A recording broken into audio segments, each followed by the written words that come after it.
Today on Locked On Canadiens, as Montreal prepares to face off against the Bruins for the final time this season, I try to feel bad for what is happening to the Boston Bruins. I will fail in doing so, but I'm going to try.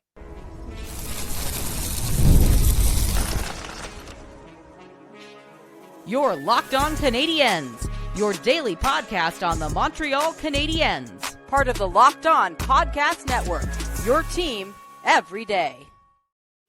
Hello, everyone, and welcome in to episode 1280 of Locked On Canadiens. Thank you for making us your first listen of the day and for subscribing wherever you get your podcast. Doing that supports the show and ensures you do not miss an episode. We are part of the Locked On Podcast Network, your team every day. And if you're watching on YouTube, please throw a like on the video. It helps us. It helps the algorithms push us to more Canadiens fans like yourself and keeps the community growing. I love reading the comments, and the only way we get more of you guys is if we figure out a way to make YouTube push this to every Canadiens fan possible. So if you do that, we really appreciate it. Thanks for your time.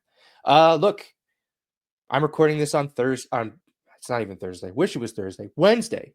The day after the Canadiens have defeated the Florida Panthers in dramatic fashion. And I'm sure I'm not alone in this. Day was a lot easier after a win like that, right? You just feel you feel like a little lighter with every step. You just feel everything's going your way. It was really, I just kept thinking about the goals Nick Suzuki scored and like giggling to myself at my desk. I'm sure my coworkers thought I was a lunatic, and they'd be right. Look, we got a lot packed into the show today. We have some news as Oliver Kapanen, who a fan in the comments has corrected my pronunciation. I thought I had heard Kapanen. Kapanen is apparently it. I did cross-reference that to Elite Prospects, who has the player pronunciations. They say Kapanen, so Kapanen it is. Apologies to Ollie Kapanen. We're going to take a look at where he fits, because he has joined the Montreal Canadiens as of Wednesday. We'll figure out where he fits in this lineup and what's the next corresponding move, if there is one, as this team prepares for their race to the playoffs. I want to talk about Cole Caufield a little bit. He's definitely in a bit of a rut right now, but I don't think we should be concerned just yet. And there's, relatively reasonable suspicion to think that he's going to come out of this soon. We'll cover that. And then we'll talk about the Boston Bruins, who come into Montreal for the final time this season on Thursday.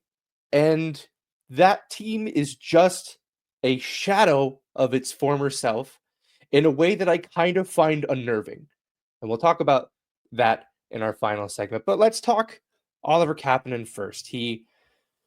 Back at the trade deadline, Kent Hughes or Jeff Gorton, one of them had mentioned that when Kapanen's season was done with Timra, that he would come over and be eligible to play for Laval in the playoffs. And then the Canadiens have kept themselves in the race for a playoff spot, and they have developed a need for another forward to try out in this group.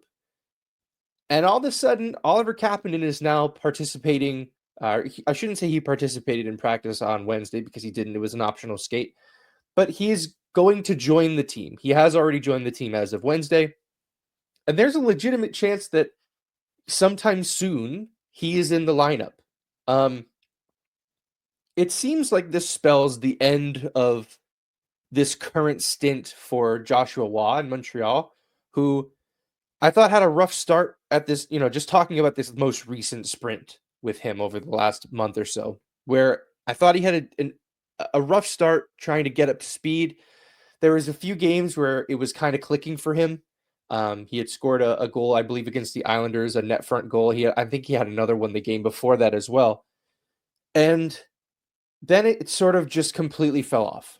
And, I think he was having a hard time, Joshua Waugh, that is, finding where he fits on that line, because he doesn't have the speed to keep up with an Alex Newhook, and it just never looked like he meshed with Oliver Kapanen. Oliver Kapanen, sorry, wrong Finn, Patrick Laine. It never seemed like it meshed with him. I would imagine Patrick Laine is a pretty difficult player to play with, because he just makes a lot of moves and makes a lot of passes that maybe most players wouldn't anticipate. So that led the Canadiens to try Emil Heineman there, and I think he's done pretty well. He can keep up with Newhook. He can add a little bit of jam to that line. One of, if not the most effective forecheckers on this team. And now I sort of wonder, Pizzetta looked great on the fourth line against Florida. I thought he had a really effective game quietly. And I wonder, Pizzetta's the one that will come out of the lineup should Oliver Kapanen make another appearance for Montreal this year. But I'm wondering where Kapanen will play.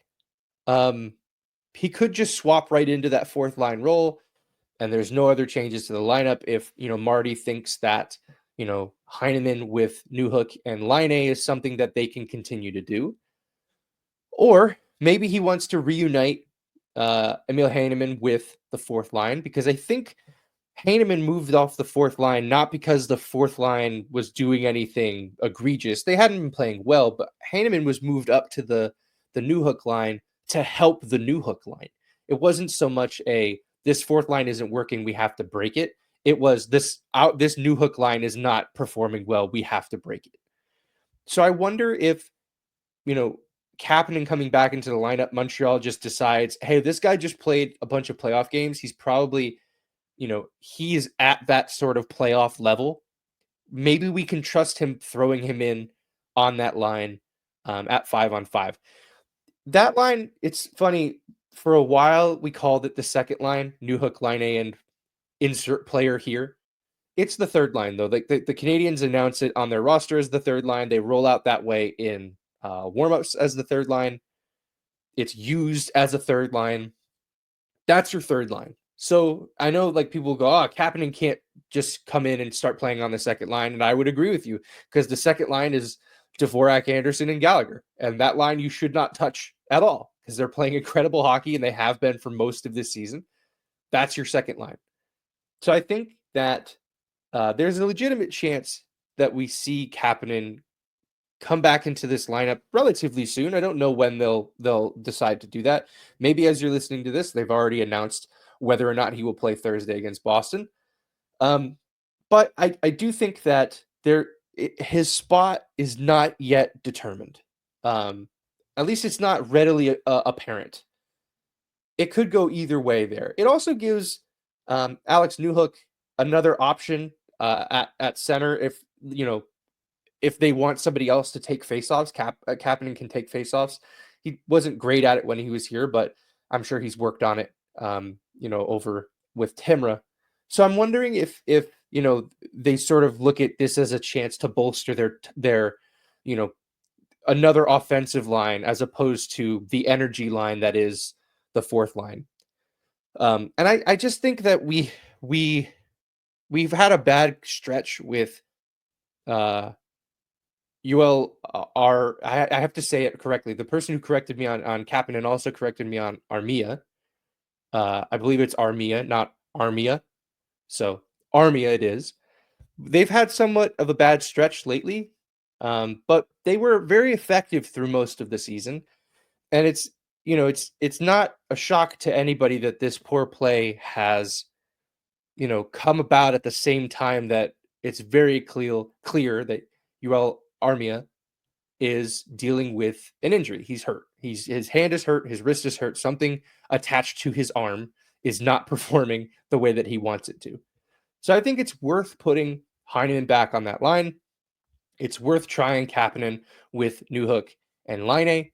And other than that, you don't have to make any more changes. You don't have to. He doesn't need to go on a power play. That is Oliver Kapanen, because Heineman's on the second unit, and I'd rather have Heineman there for the shot. And you're not going to touch the first unit. Kapanen's not going to go anywhere near that. So there's not a ton of other changes that need to be made here in order to find a way to get Kapanen back in this lineup and in an effective way.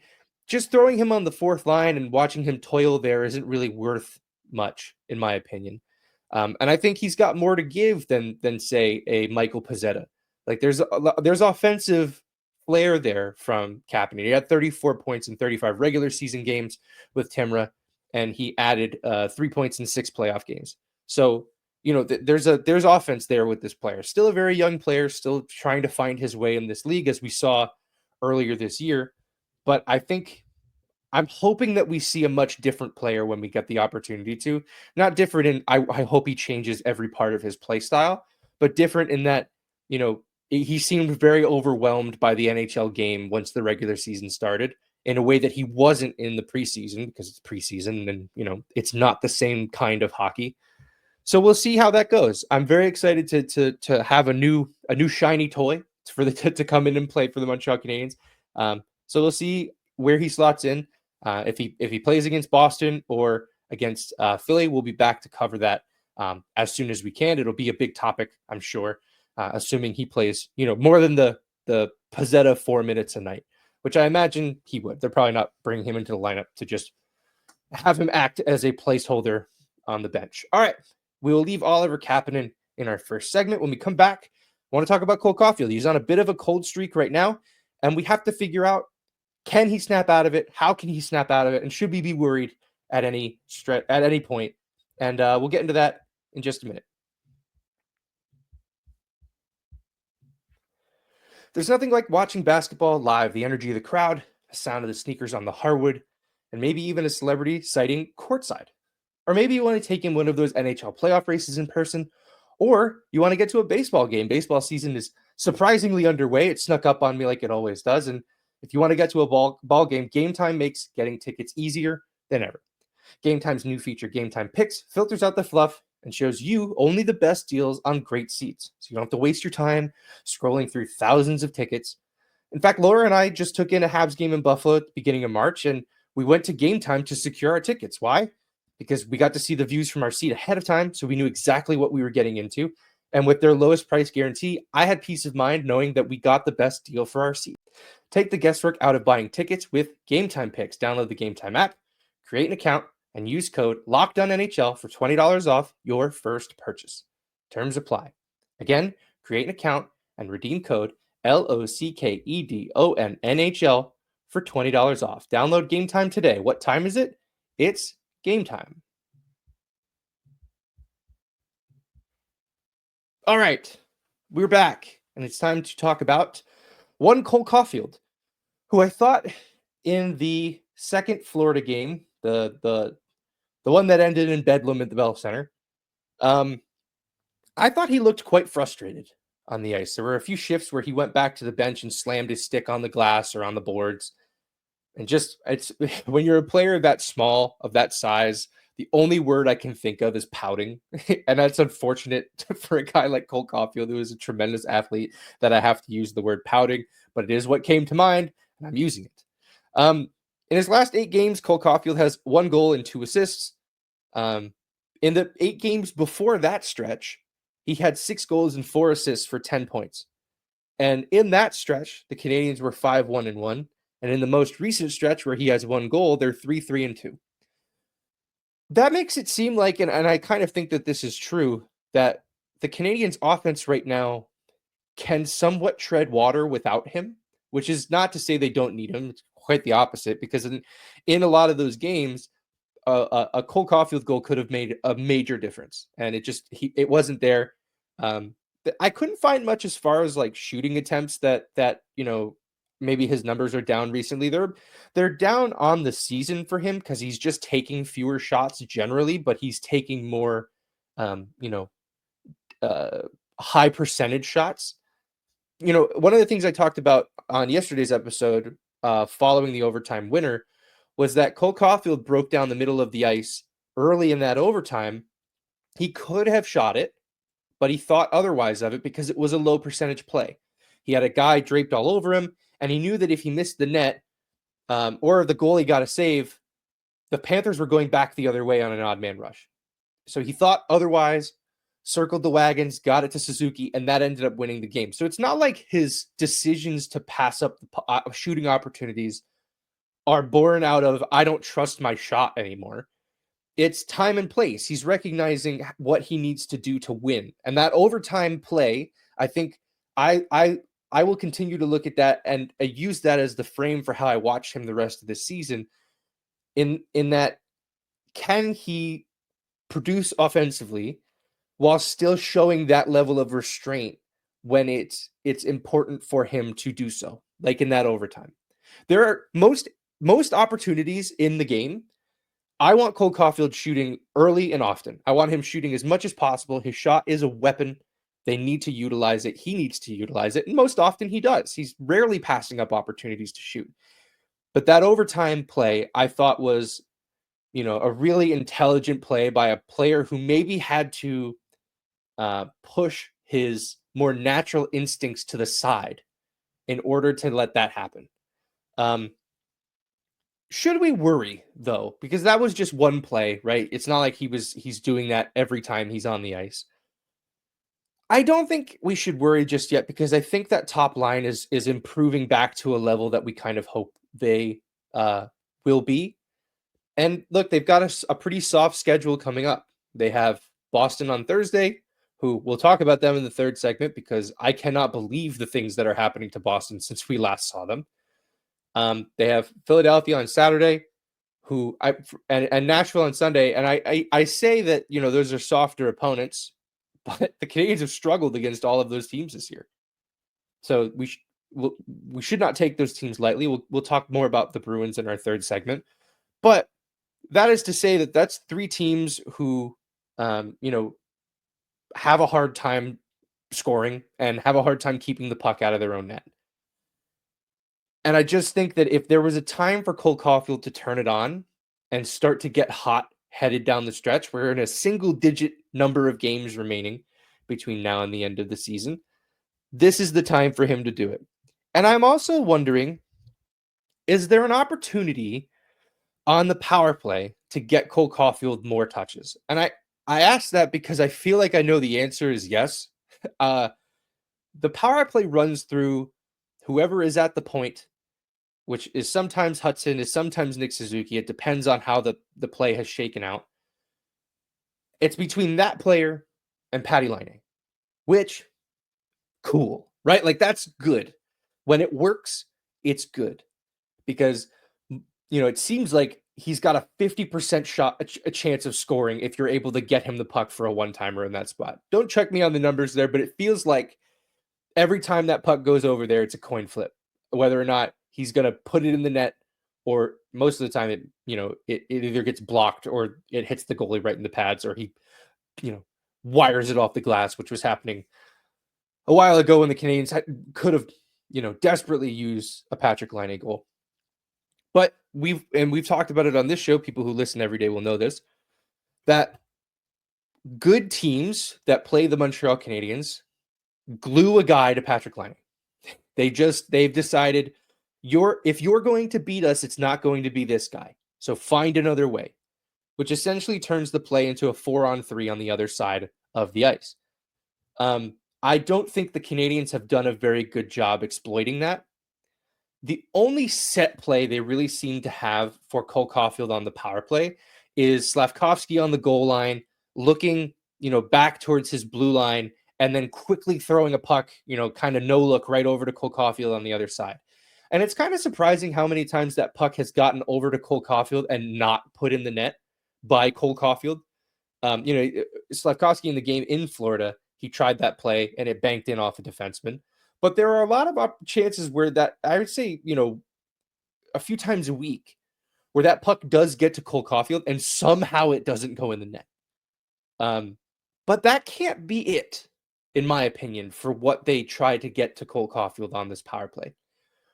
What I would really like to see is the Canadiens try to create some chaos.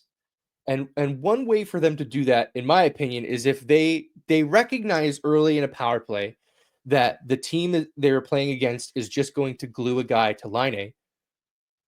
Maybe have Laine move into the slot.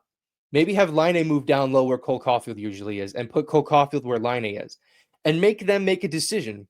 Do you want to play the man, or do you want to play the zone? Do you want to play the area of the ice, which is that, the Ovechkin office, or do you want to play the guy, the Patty Laine?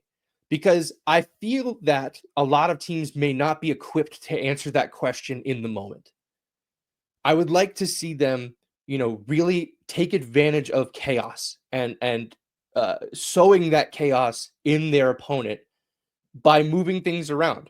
Oftentimes their power play is very predictable, and Patrick Laine's, innate ability to hammer the puck on the power play has bailed them out of that more often than not. But especially as we go into the playoffs, and if the Canadiens are fortunate enough to get there, those power play opportunities are going to be few and far between. You need to execute on them when you have them, and teams will be so keyed in on just taking Patrick Laine out of that play. This is the opportunity now to not only give you a better chance to win these games down the stretch, but also, create an environment where your team knows if they take away Patty, we're fine. And, we'll find a way to get it to Cole. We'll find a way for Slafkovsky to get one or Suzuki to get one. And then you'll find that I think as you do that, maybe they have to stop playing Patrick Laine so aggressively. And hey, look at that, you've opened him up. So that turned into a bit of a rant about the power play, but I think that's sort of where Cole Caufield can start to find his game again, if the Canadiens are able to, create that chaos and find a way to get him more involved, in those opportunities. I think that's how you get sort of his mojo going again. Goal scorers are very, hot and cold. Right now he's cold, but it only takes a couple, well-executed plays to get him right back into it. And I think that's where we're headed this week. I'm not going to make a guarantee, but I feel fairly confident that Cole Caufield has, a bounce back week, especially with the opponents that they have coming up. And, he sets off the goal horn at the Bell Center a few times before the week is over. All right. We will leave Cole Caufield there. When we come back, we'll talk about one of the teams heading into the Bell Center this week, the Boston Bruins, and what is left of them in a very odd way. And we'll get into that in just a minute. March Madness is here, and FanDuel is giving you the chance to get in on the action like never before. Right now, new customers can get $200 in bonus bets when your first $5 bet wins. That's 200 extra bucks to use on everything from buzzer beaters to Cinderella stories, and even who's cutting down the nets at the end of the tournament. If you've got your eye on a few underdogs this year, FanDuel makes it easy to back them with spreads, totals, and game props. With tournament games happening almost every day, there's always something exciting to bet on. And when you miss opening tip-off, you can still get in on some live bets as you watch the action unfold. The FanDuel app is simple to use, and when I win, I get paid instantly, no waiting around. So visit FanDuel.com and get in on the college hoops action all tournament long. All right. It is time to, in a way, and I feel maybe I don't want to do too much of grave dancing here, because the Canadiens could very well lose to the Boston Bruins on Thursday night. I would not be all that surprised about it, because that's sort of season this has been for the Montreal Canadiens. They beat especially in division, they've beaten all of their, all of the really, really good teams, and yet teams like this seem to give them trouble. I guess I just kind of tuned out on Boston, because I just look back in preparation for this week.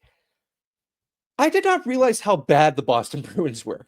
So let's do a little bit of eulogizing of just like that core of the Boston Bruins, because I think, the one of the real tragedies of the last couple years is that, the last decade, really, is that the Canadiens and Bruins have never really been great at the same time. Really, 2014 was the last time we got to see them against each other in the playoffs. It was the last time they were kind of both at the height of their powers.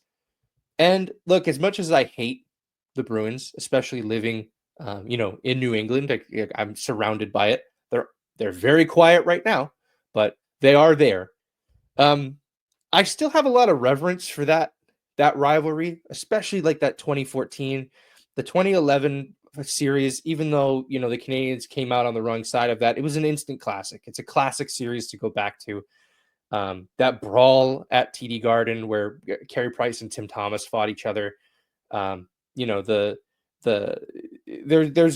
too many memories to go back on and think like how great that rivalry was between those two teams. And I find myself in a way, in one breath, being very bummed about what happened, because I wanted more than anything a chance for the Canadiens to be the ones to put the final dagger in the Bruins. first of all, to take that away from the Leafs, which is incredibly funny. The fact that the Leafs never really got a chance to slay that dragon, Boston, hats off to you. Cosmically funny. Like, that's great. But I would have really liked an opportunity for Montreal to be the team that said, nope, your time is over. It's our time now. Montreal can kind of do that on Thursday. While a win, I believe, wouldn't effectively, it wouldn't permanently knock Boston out of the playoffs. They still have the slightest chance if they win out, because I believe they would hold some tiebreakers. But it will effectively end their season, a regulation win for Montreal on Thursday. We'll get I'm sure as you're reading this, some of the game scenarios for tonight have been announced, and you can look into, the things that could and could not happen pending the results of the game on Thursday. By the way, quick aside, I'm recording this after the New York Rangers won in overtime against the Minnesota Wild. So they are tied for that last spot. Montreal holds it because they have a game at hand, which they will play against the Bruins today. So the Canadiens have a chance once again to put distance between themselves and the New York Rangers and the Columbus Blue Jackets, who are still hanging around. But back to Boston. How are they this bad? So they are the worst team in the Eastern Conference. I knew they were bad. I did not realize they were worse than Buffalo bad. That's just incredible. They're the 5th worst team in the league. They are as bad this year as Montreal was last year and the year before. It's by the standings, which is just kind of wild to think about. They're the lowest ranked team not yet eliminated. All the 4 teams worse than them are all in the West that have been bounced already. So, they're next. They're the next team to get the E next to their name. They have the 4th worst power play in the league at 15.4%, which I know the roster around him isn't perfect or anywhere near really good enough. But David Pastrnak is still there. Like that should be a weapon you're able to take advantage of, and they just haven't been. The 4th worst goals for per game at 2.61. They have the 2nd most giveaways at 5-on-5 at 1,071, which, by the way, for the record, the Canadiens at 5-on-5 have the 3rd fewest. Only Anaheim, for some reason, I think I know the reason for Anaheim, and Florida have fewer. I think the reason for Anaheim is they never have the puck to begin with, so they can't really give it away.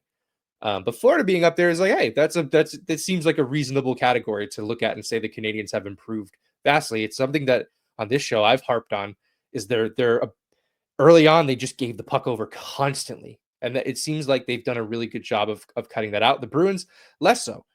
The Canadiens can't take them lightly though. The Bruins have won both games so far this year, and they want to play spoiler. That they know the fans in that building will be looking forward to playing in the playoffs. They know the standings. They know how much this game means for Montreal. They're going to try everything they can to take it away from them. So the Canadiens need to be ready for that. The goaltending situation in Boston is shocking. Jeremy Swayman has allowed the most goals in the NHL at 161. He is an .892 and a .312 goals against average. This is the guy they just paid a whole bunch of money to after ostracizing all summer and trying to pit the fan base against them, when they really should have just signed him and then watched his play pit the fan base against him. Korpisalo, 1/10 of a percentage point better, .893 save percentage, .289. So both goaltenders not good in Boston, which is just, again, something that you're just not used to. They went from Tim Thomas to Tuukka Rask to Linus Ullmark and Jeremy Swayman. Like they've always had great goaltending, as long as this team has been the Boston Bruins that we've come to know since, probably, I don't know, the late 2000s, probably about the time they really started to kick things off. Look, the keys in this one: shoot all the time. These goalies are bad. You have to find a way to just get every puck you can on net, and they will do the rest in a lot of circumstances. Forecheck, create those turnovers. Boston turns the puck over more than almost everyone in the league. The only team that had more 5-on-5 giveaways was the Calgary Flames. So if you get it, like, I just see this being a game where the Anderson, Dvorak, and Gallagher line just eats them alive. That would be a recipe for success against the Boston Bruins. And you cannot take your foot off the gas. You have to keep going. You've won 2 straight. You can make it 3 straight. against Boston, a lesser opponent you should beat. Continue to pad your lead in the Eastern Conference in that playoff spot. And if you lose, this is a game you look back on and say, we really needed to win that one if they end up not making the playoffs. So we'll see how this game plays out in Montreal on Thursday. All right, let's hit our trivia and then head out of here. It was about Suzuki and game-winning goals. He scored his 17th career game-winning goal with the overtime winner against the Florida Panthers. And I said he's now tied with these 5 players in all-time Habs game-winning goals. I don't think anybody got the answer. I saw a lot of all-time greats in there, and quite frankly, that's not what this list is. Also with 17 career game winners for the Montreal Canadiens, Lars Eller, Dick Duff, Bert Olmsted, Alex Galchenyuk, and Claude LaRose. So those are definitely some guys. Lars Eller being there made me smile, as did Alex Galchenyuk, who always seems to find his way into these lists and just never fully got to the level we thought he would. It's always funny to see him in that list. Suzuki trails only Caufield and Gallagher on the team actively for, active game-winning goals as Montreal Canadiens. I'm sure Gallagher leads in most of those categories.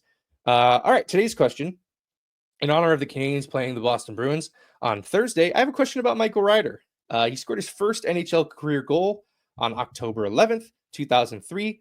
Which goalie did he score on? Who was in net for the opposition when Michael Ryder scored his first NHL goal? If you have the answer, put it in the comments on YouTube or send it to us via email, lockedoncanadiens@gmail.com. We'll shout you out on the next episode of the show.